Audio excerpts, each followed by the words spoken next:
All right, sorry again about the delay. Welcome everybody to the Kentucky Monthly Climate Perspectives of Drought and Hydrologic Conditions for October 2020.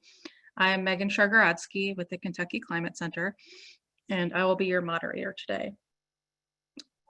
Leading the discussion will be Dr. Stu Foster from the Kentucky Climate Center and the state climatologist for Kentucky. We will also have Matt Dixon from the UK Ag Weather Center talking about some of the agricultural impacts that we've experienced across the state this month. Usually I would say that we have a YouTube live feed going, but for some reason it's not working out this month. So look back to the channel, the YouTube channel after this, and you'll be able to see the recorded Zoom. And I hope that you guys have been taking advantage of going and looking at the historical archive that we have of these webinars, because it's kind of neat to see how far we've come in the past year and a half or so. If you have any questions, please feel free to either type them in the chat box as we go, or just hold your question until the end and we'll have a short question and answer section. So with no further ado, I will pass it on to Dr. Stu Foster. Thank you, Megan, and welcome everyone. First day of October and kind of the unofficial start of fall. When we get to October, it's certainly been a beautiful start to the fall season.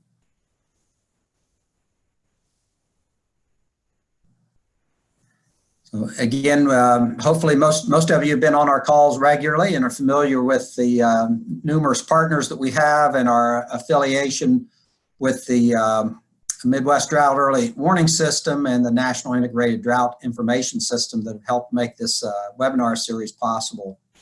So our next call will be November 5th, the first Thursday in November at 2 p.m. But we'll be back to Eastern and Central Standard Time at that point. So 2 p.m. Eastern, 1 p.m. Central Time. And again, we'll put in a plug for the Kentucky Drought and Hydrologic Impact Reporter. If you haven't downloaded that, accessed that, please take advantage of that opportunity.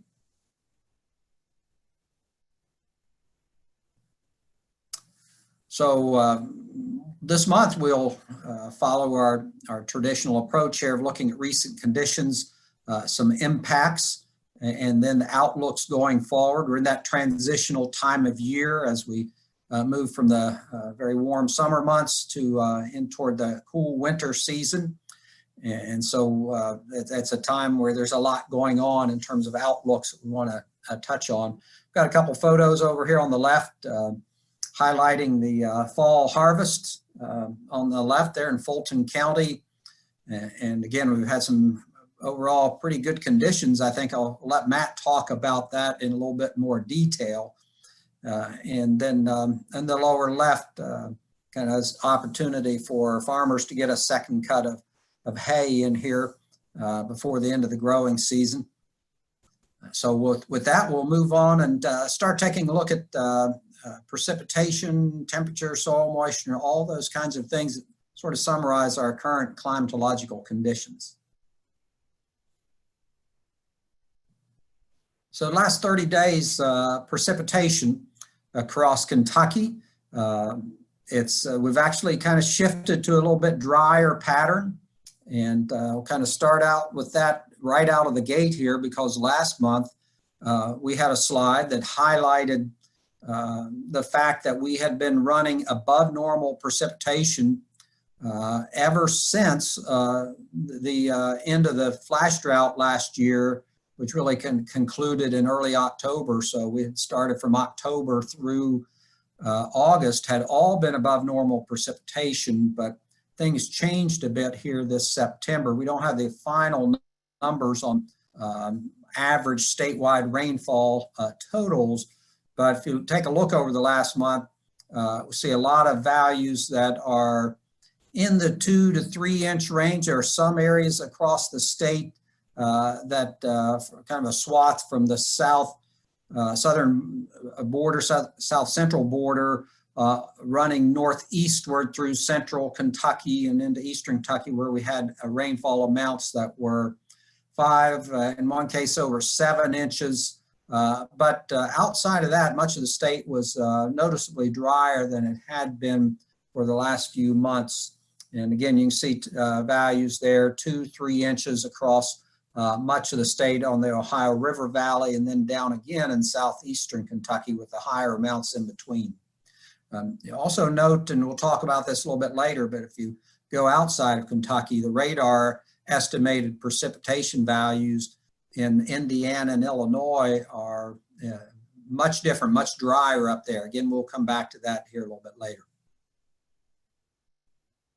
The 60-day precipitation totals, looking at the areas that were wetter, receiving, roughly in the 10 to 12 inch amounts for the maximum totals there. And again, very much so in that southwest to northeast trending corridor of the state, and then to the southeast, and more so along the Ohio River area to the northwest and northern part of the state. Some somewhat lower amounts, in some cases as low as about 4 to 5 inches, but in many cases 6 to 7 inches of precipitation over 60-day period there. And then the 90-day totals, again, similar kind of pattern. We've got those heavier amounts across a central swath of Kentucky, as much as 17, 18 inches, in some cases 20 inches farther in eastern Kentucky, and then lesser amounts to the south, to the southeast, and particularly to the southwest, where some of those amounts are down in the about 8-inch range to 10-inch range, one case less than 6 inches precipitation. So when you stretch that out over a 90-day period, then that's certainly an indication of a drier weather pattern persisting there.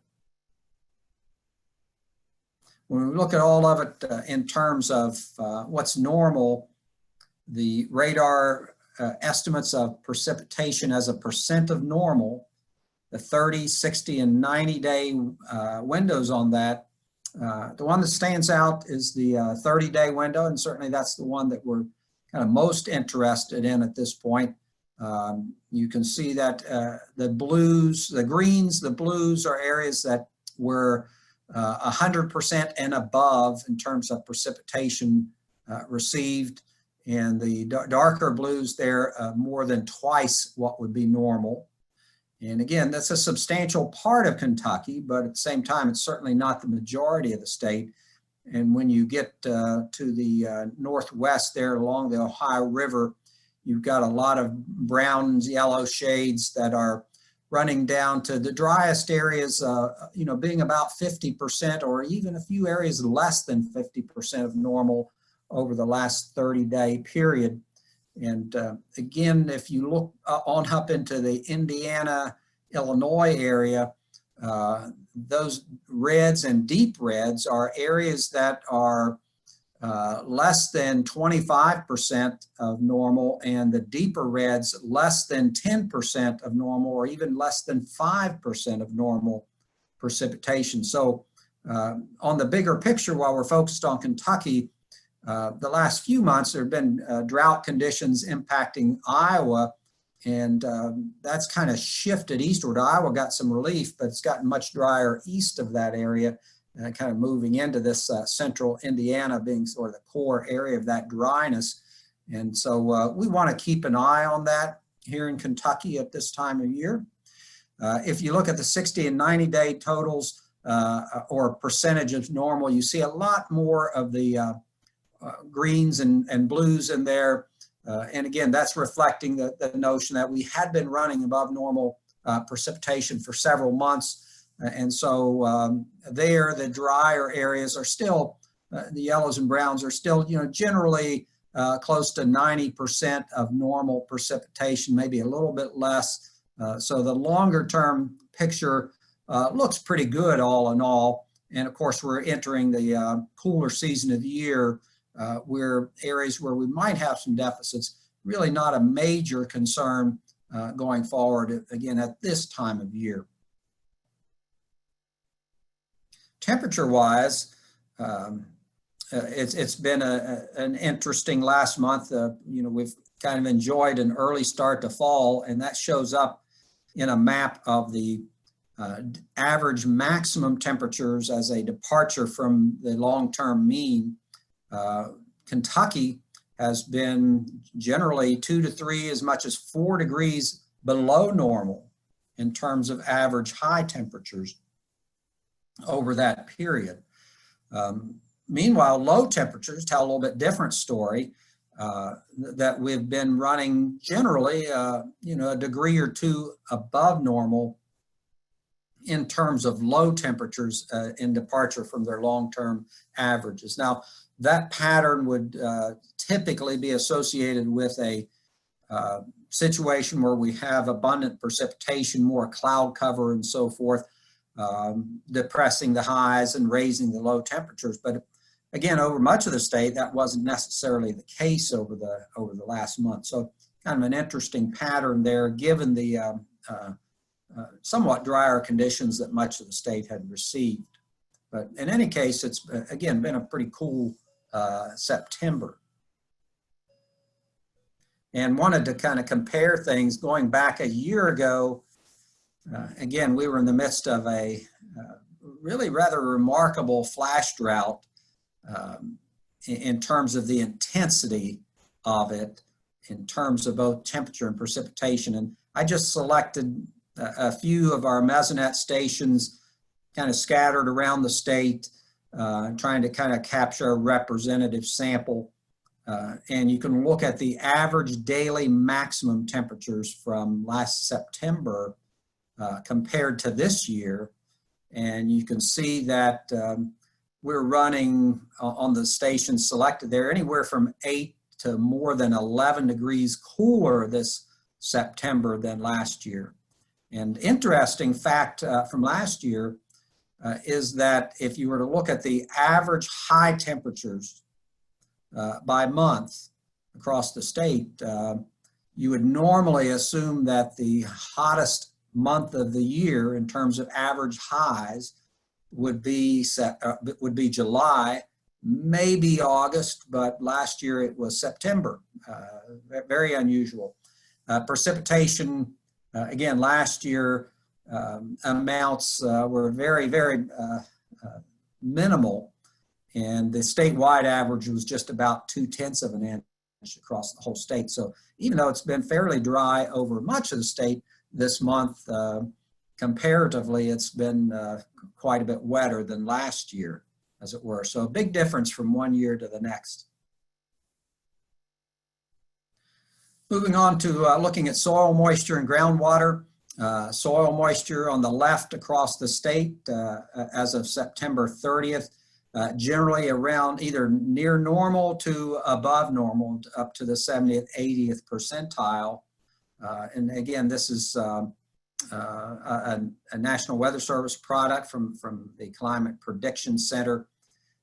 And then on the right-hand side, a NASA product that uses remote sensing to try to gauge shallow groundwater, and that's showing basically the same picture there. So really, again, two different sources, and so they should be saying basically the same thing, but it's always good to check to kind of verification that the patterns you think you're seeing are accurate there. So again, you can see the wetter soil conditions, groundwater conditions, still prevalent over much of the southeast, though there are more areas that are showing dryness outside our region than has been the case really over the last 2 or 3 years. Soil moisture, again, the top two graphs are an extension of what we showed last week. Henderson County and Boone County are in that area along the Ohio River that has generally been drier than normal. And you can see the soil moisture, while it has dropped off a little bit over the last month, has nonetheless hung in pretty well. So it's very comparable to other times during the summer when again, very warm temperatures and high rates of evapotranspiration could drop that down. So soil moisture, again, really not an issue, consistent with what we showed on the last slide. And then the bottom two, Madison County, Richmond area, that station's at the Eastern Kentucky University Farm, and our station in Taylor County, southwest of Campbellsville. Those are two stations located in that kind of swath where there was above normal or heavier precipitation, I should say, over the last month. And so we would expect those soil moisture values to be pretty healthy in that area. That really shows up in Madison County, where things had gotten a little bit drier during the middle of the summer. But I think an important point here is that if you look at the areas on the bottom, the two plots there from stations that have been in wetter parts of the state, compare those to the two stations at the top that have been in drier part of the state, there's really not a whole lot of difference. That kind of, on the one hand, would seem not to make sense, but it's actually consistent with what the next slide is showing. And we'll go to that one.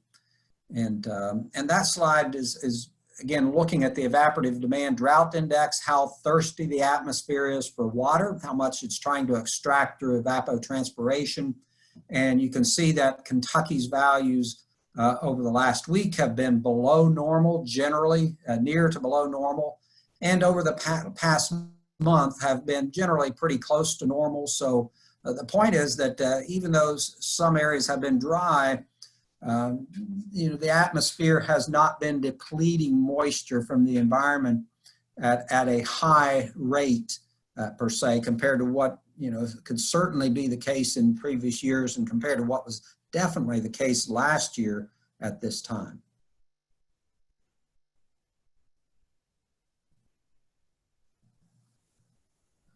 Seven-day average stream flows are generally in the normal range with just a very few exceptions across the state there. Looks like the Licking River and part of the Kentucky River have slightly elevated flows and a little bit more in the Jackson Purchase area. But again, stream flows about where we would expect them to be this time of year over the last 7 days.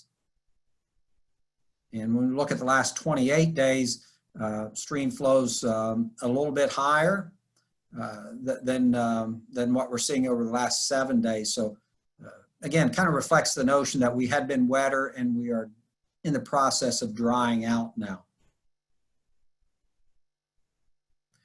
Again, no current flooding across the state.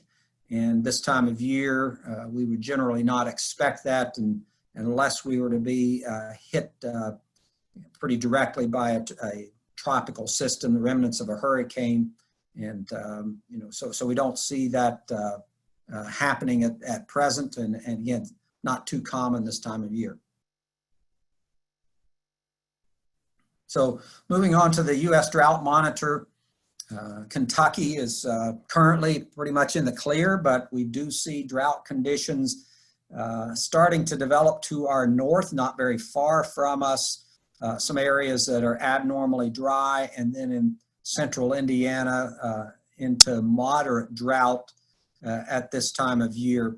Otherwise, we're starting to see a lot more widespread drought or abnormally dry conditions across the western half of the country, as well as some significant drought concerns developing in the New England states.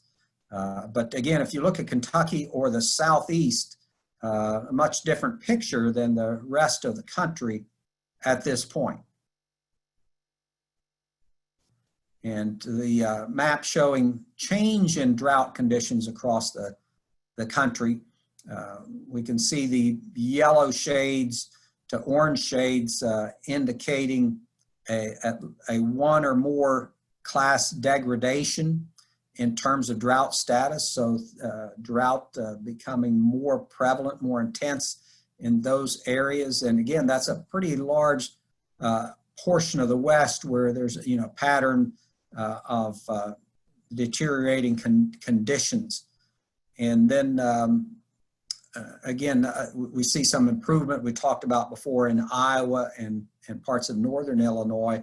And that area of dryness has kind of shifted southeast into southern Illinois and in Indiana. So otherwise, again, there's not a lot going on in the southeast, but we need to keep an eye on our neighbors to the north. Storm impacts, it was a pretty quiet period over the last 30 days. We had a couple events there, September 3rd and the 13th and 14th, where we had some heavy rain that produced some localized flash flooding. A lot of the impacts being roads or streets being closed, in a couple isolated cases, some minor property damage. I think there was a family that had to be rescued from a flooded area and such, but no fatalities, no significant property impacts and such beyond what you might expect from, again, a localized type of event. So we'll go back to Megan and then up to Lexington and hear what Matt's got to tell us. All right, thanks, Stu. Now we're going to move on to our agricultural impacts, and we'll bring on Matt Dixon from the UK Ag Weather Center. All right, thanks, guys. Looking at September, we basically had two segments when looking at the impacts to ag. We started out September very wet. Most of the rainfall, I know Stu showed overall the month of September was drier compared to recent months, but the start of the month started wet. Most of the rainfall Stu showed earlier occurred over the first couple of weeks of the month. This slowed field work and any of those early season harvest opportunities.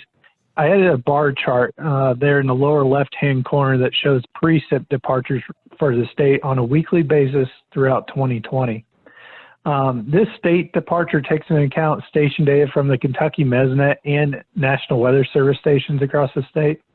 I do update this graph every Monday while I'm working on the weather summary for the crop report. Takes into account precip from Monday through Sunday the week before. So the green columns show weeks where the state precip average was above normal, and brown is weeks where it was below normal. And as you can see, there at the end of August and into early September, we had 5 straight weeks of above normal precip. So quite a wet period right in that range. But one of the larger deviations over that period is seen over the first week of September when the state was 1.34 inches above normal. During that week, 1 to 2+ inches was common across the state. It was widespread precipitation. Kentucky as a whole actually averaged 2.11 inches. So quite the soaker earlier in the month, and some of those flooding concerns Stu just mentioned. While the rain did slow down any harvest progress, it has helped with additional pasture growth. Forage specialists came out with some timely tips earlier today. They mentioned feeding hay now to allow some of those cool season pastures to accumulate forage growth for the upcoming winter grazing season. So something to think about moving forward. Excuse me. You can see these deviations and go in the opposite direction over the latter 2 weeks of September. It's been dry around here. Everyone knows that. Data at the Ag Weather Center showed the state only averaged 0.12 of an inch over those 2 weeks.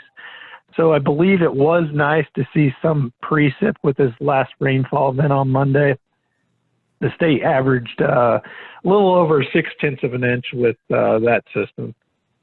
Even helped some of those late planted or double crop beans that need a little bit of more moisture on them. But the dry weather has also led to more hay cut and putting back additional reserves for the winter season. Farmers are making good headway on fall harvest. Looking at the chart above from the latest crop report this past Monday, we're right on track with the 5-year average on getting corn out of the field at 54%. Soybeans are also right close to that 5-year average with winter wheat starting to go in the ground now. So overall, though, looking at the outlooks moving forward, we should continue to make excellent headway in the weeks ahead with little in the way of rainfall in the forecast. So That's good to see, especially since we did see some significant rainfall here recently. And just to end on this chart, I won't go into it much, but you can see that crop conditions continue to run predominantly in that good to excellent category, which has been the trend over the last few months. So it's good to see we're keeping that trend going.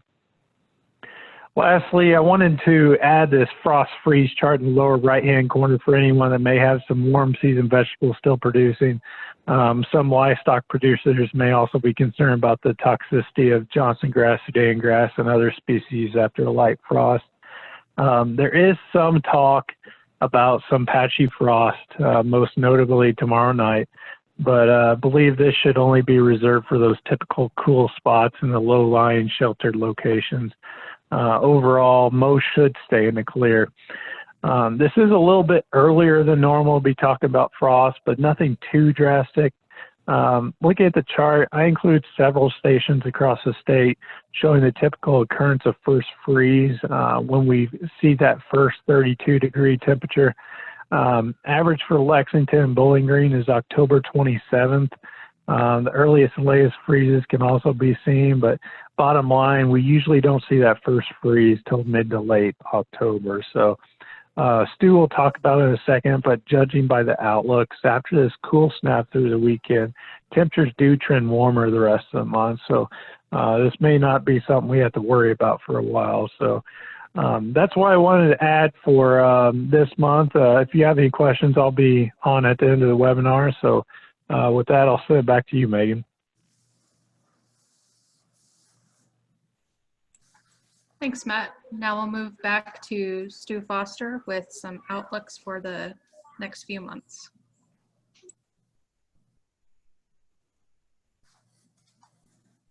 Yeah, thanks, Megan. Yeah, kind of follow up on Matt's comments there. The next 7 days, quantitative precipitation forecast shows the expectation that things are going to be pretty dry over most of the country. And so we've got a little bit of light green in there that's indicating that, you know, we're expected to receive nothing more than maybe about 1/4 of an inch or so over that 7-day period. So nothing of any significant note per se, precipitation wise. And again, the key thing probably is just the dryness in general across the country. 6 to 10 day outlook. We've been in that cold pattern, but we're starting to see a shift in that as Matt kind of hinted. We do have a very strong likelihood of continued warm conditions in the west, where we've seen a ridge that's built and really helped to accentuate the adverse conditions associated with forest fires in that part of the country. And then again, in that sort of roller coaster kind of concept with the ridging in the west and trough in the east has brought generally a northwesterly flow, the cool temperatures, and also reduced the advection of moisture out of the Gulf for us. So that's still kind of hanging on here for the next little while with an association of continuation of a dry pattern being more likely for Kentucky, and especially for the area centered on the Great Plains. When we look out to the 8 to 14 day outlook, though, we see that breaking down according to models and start to shift toward what should become more of a zonal flow, kind of horizontally in a sense from west to east. And that brings us back to some warmer temperatures, have a likelihood of trending above normal temperature-wise, but also an enhanced likelihood that we're going to continue in a dry pattern through the first half of October. So again, should result in some very nice days to be out and about across the state. So when we look at the entire month of October, this outlook was just updated today, or yesterday, just released this morning from the Climate Prediction Center.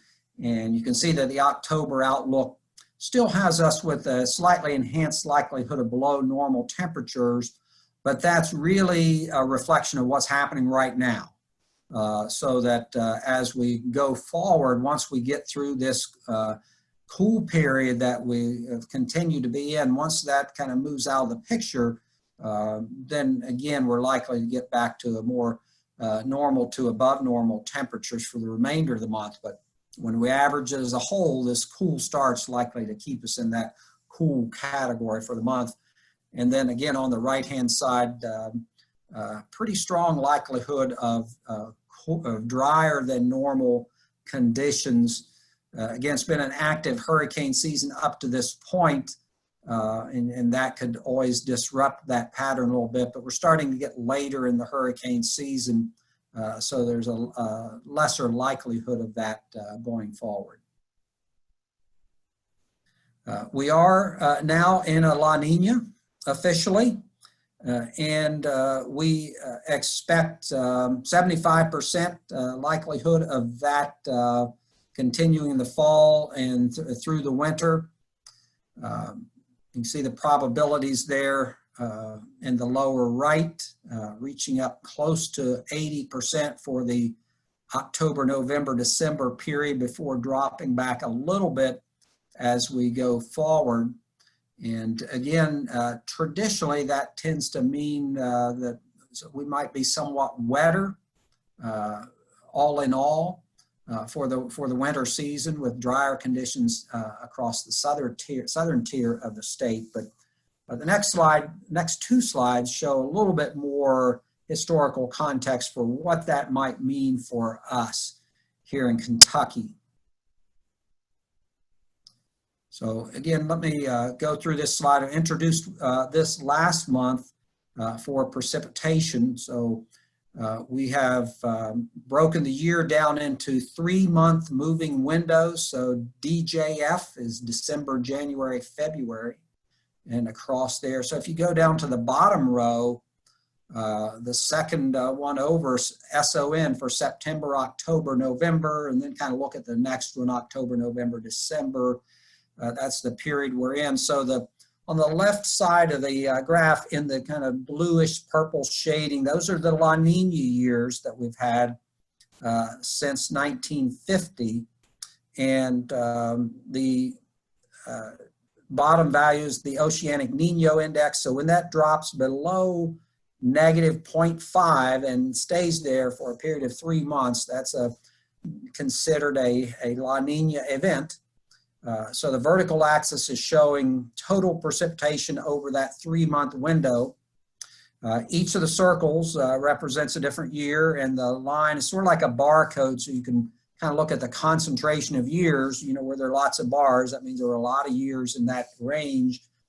And the darker blue bar there is the median. So that's the kind of half of the years with La Ninas had that much precipitation or more, and half had that much or less. And then the middle bar there is neutral conditions in the gray, and on the right-hand side are the La Nina years when it's warmer than normal in the eastern Pacific. And so those are cases where the Oceanic Nino Index is greater than or equal to positive 0.5 for a period of 3 months. So if you look at the temperatures for September, October, November, during La Nina, they're not much different all in all. It doesn't have much effect on our temperature. You can see for October, November, December, if anything, it tends to be maybe a tad bit cooler. But again, if you look at the individual years and bars there and compare the La Nina to the El Nino neutral, you really see that they're just all over the place, and there's not a strong signal in terms of precipitation. I think maybe I talked about temperature, I'm not sure, in terms of precipitation. So early in the fall season, La Nina tends not to have a big impact on us, but later on when we get into the winter months, that typically is a little bit different. And that's shown on the graph here, but we'll not get into it today. We'll save that for a couple months down the road. And the next slide is showing the same thing for temperature. And for temperature, if you look at September, October, November, and then the next one for October, November, December, you can see that particularly early in the fall, we tend to have an enhanced likelihood of being warmer than normal. during La Niñas. Not as much as we move forward, but again, this year that has not been the case. And again, if you look at that distribution of years in the La Nina category, there are a few there at the bottom on the September, October, November plot that shows some years where it was rather cool during the La Nina event. So again, on average, we tend to be warmer, but not all the time. And this is one of those times where it has not been warmer. But again, as the outlook goes forward, we're expecting those warmer conditions to return here by about mid-month and persist for a period. So with that, the seasonal outlook does have us with a likelihood of above normal temperatures for the October, November, December period, an enhanced likelihood of that.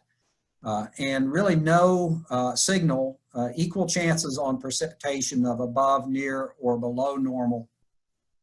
So just not a lot of visibility. Certainly not seeing the La Nina signal of wetter than normal conditions show up there. But again, that's something that we'll take another look at when we get into the winter months as this situation continues to evolve. So monthly stream flow outlook from the Ohio River Forecast Center, generally near to below normal conditions for this time of year.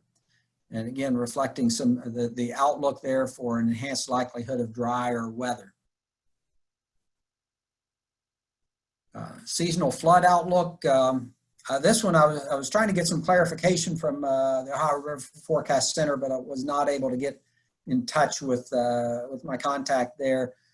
So it does indicate some locations where there's a slightly enhanced, possibility of minor flooding, more than 25% chance of minor flooding over the next 3 months, may reflect the higher than average stream flows on the 28-day average. But again, based on the outlook and such, that's still a very, very minor kind of risk of flooding there. And then the wildland fire potential outlook, we were trying to scramble to see if this was going to get updated before our webinar because it comes out the first day of the month. And it literally got updated maybe 15 minutes before we went live. So we were able to grab the October outlook and it shows for Kentucky and the Southeast normal conditions in terms of wildland fire potential at this time. So summarizing, last 30 days, we've seen a shift toward drier weather pattern across large portions of Kentucky. And as Matt indicated, really more the last half of that, about the last 14, 15 days, where precipitation was about 50% of normal over that 30-day period for large portions of the state.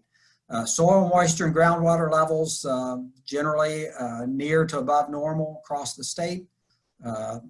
With the fact that we've had cooler, high temperatures playing a role in that. We see there's a much enhanced likelihood of conditions being drier than normal during October, which again is commonly a dry time of year for us here in Kentucky. A slightly enhanced likelihood of temperatures being cooler than normal, and again, that largely reflecting this cool start to the month of October. And then, as we just mentioned, La Nina conditions are expected through the fall and winter, favoring near normal to slightly drier conditions and near normal to slightly warmer conditions in this fall period. And we'll wait to see, once we get into winter, how that outlook might change. So with that, I'll send it back to Megan, and we have an opportunity for questions, comments, and such. Thanks, Stu and Matt, for a great webinar. If anyone has any questions, please feel free to either type them into the chat box or unmute yourself and ask your question. I'll give about 30 seconds just to let everybody have a chance, okay?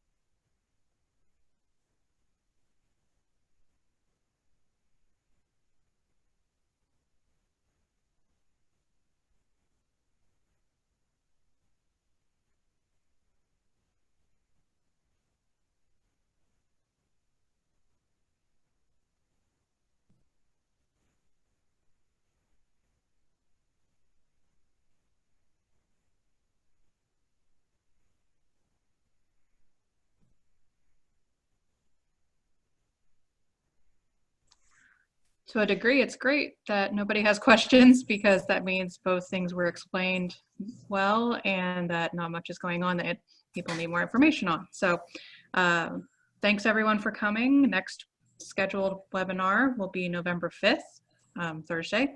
And as Stu mentioned, we'll be back on standard time at that point. So we'll keep the same times. It'll just be standard time. Contacts for feedback are listed here. If you have any questions, please feel free to email. I'll include them on the follow-up email after the webinar as well. Like I mentioned earlier, our YouTube live stream did not work, so I'm going to be uploading the recording, and that'll be included in the email follow-up later. So, and also the drought impact reporter, if you do start seeing signs of drought in your area, or even if you don't, please feel free to upload pictures and information to that so we can have that documentation. So thank you again for your participation, and we look forward to seeing you next month.